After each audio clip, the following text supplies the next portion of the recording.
Good morning students. आज हम 10वीं कक्षा हिंदी विषय के कुछ महत्वपूर्ण प्रश्नों का अभ्यास करेंगे। इन प्रश्नों के परीक्षा में आने के पूरे पूरे चांसेस हैं। तो आइए शुरू करते हैं।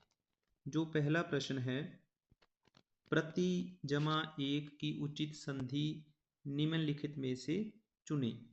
प्रति जमा एक, तो इसका सही उत्तर है वो बेटा है ग प्रत्येक। तो इसका सही उत्तर है प्रत्येक। सेकंड क्वेश्चन है, मुनीश शब्द का संधि विच्छेद चुने। मुनीश शब्द का संधि विच्छेद चुने, तो इसका जो सही उत्तर है वो है घ मुनि जमा ईश। नेक्स्ट हम बात करें स्वर संधि के कितने भेद हैं। तो स्वर संधि के कुल कितने भेद हैं? इसका सही उत्तर है बेटा 5। तो इसका सही उत्तर है 5। यह जो प्रश्न आपको इस तरह से भी पूछा जा सकता है कि संधि के कितने भेद हैं। तो संधि के कुल 3 भेद हैं, स्वर संधि, व्यंजन संधि और विसर्ग संधि। लेकिन जो स्वर संधि है उसके कुल 5 भेद हैं। नेक्स्ट जो प्रश्न है, सबको प्रिय समास विग्रह के लिए समस्त पद चुने। सबको प्रिय, तो इसका सही उत्तर है घ सर्व प्रिय। तो इसका सही उत्तर है घ सर्व प्रिय। नेक्स्ट है प्रश्न नंबर 5, आराम कुर्सी का समास विग्रह चुने। आराम कुर्सी का समास विग्रह क्या होगा?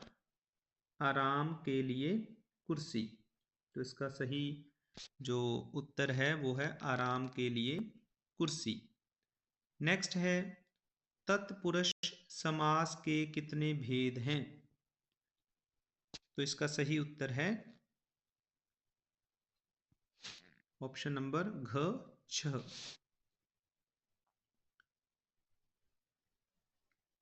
प्रश्न नंबर 7, पराया की भाववाचक संज्ञा चुने। पराया की भाववाचक संज्ञा चुने, तो इसका सही उत्तर है वो है ख परायापन। प्रश्न नंबर 8, मानव की भाववाचक संज्ञा क्या होगी? तो इसका सही उत्तर है मानवता।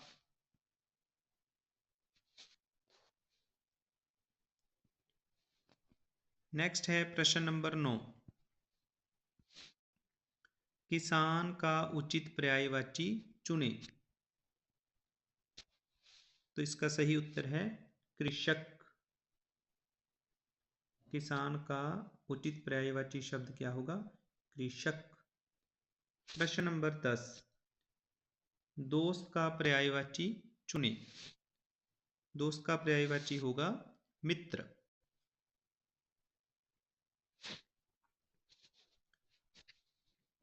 आगे बढ़ते हैं। आगे आपको एक पद्यांश दिया गया है, पद्यांश में से आपने प्रश्नों के उत्तर देने हैं। तो पहला प्रश्न है, वो पहला प्रश्न क्या है? प्रस्तुत पद्यांश किसकी रचना है? अगर आपने ये पद्यांश अच्छे से रीड किया है, एग्जाम में आपने अच्छे से रीड करना है, तो आपको इसका उत्तर मिल जाएगा। इसका उत्तर है वो अंतिम पंक्ति में है। तो सही उत्तर क्या है? मीराबाई। मीरा किसे अपने नयनों में बसाना चाहती है? इसका उत्तर बिल्कुल पहली लाइन में है, बसो मेरे नैनन में नंदलाल। तो नंदलाल है इसका उत्तर, आपको मिल गया। नंदलाल श्री कृष्ण जी को कहा जाता है। तो इसका सही उत्तर क्या होगा? श्री कृष्ण जी। तो इसको आगे बढ़ते हैं बेटा। प्रश्न नंबर 3, श्री कृष्ण के कानों में किस प्रकार के कुंडल शोभा बढ़ा रहे हैं? तो इसका उत्तर भी आपको तीसरी पंक्ति में मिल जाएगा। तीसरी पंक्ति में आपने बड़े ध्यान से इसको देखना है बेटा। तीसरी पंक्ति में इसका उत्तर पड़ा हुआ है बेटा। तो सही उत्तर क्या है? मकराकृत।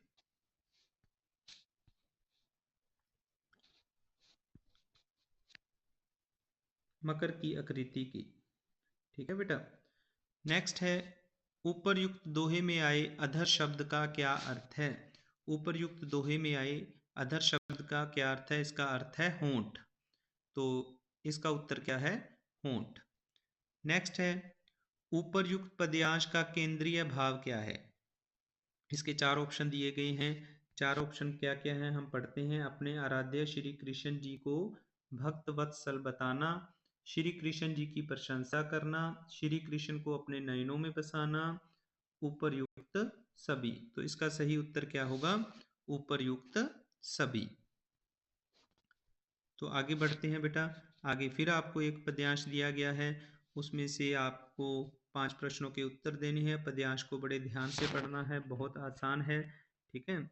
तो पहला प्रश्न है, श्री कृष्ण जी ने कौन सा पर्वत धारण किया था? तो पहला जो प्रश्न है, श्री कृष्ण जी ने कौन सा पर्वत धारण किया था? तो इसका सही उत्तर क्या है? गोवर्धन पर्वत। नेक्स्ट प्रश्न है, श्री कृष्ण ने सिर पर कौन सा मुकुट धारण किया है? तो श्री कृष्ण ने अपने सिर पर मोर के पंखों का मुकुट धारण किया है। प्रश्न नंबर 3, उपर्युक्त पद्यांश में आए कान शब्द का क्या अर्थ है? कान शब्द का अर्थ होता है बेटा मर्यादा। तो इसका सही उत्तर क्या है? मर्यादा। मीरा ने कृष्ण से कौन कौन से नाते जोड़े हैं?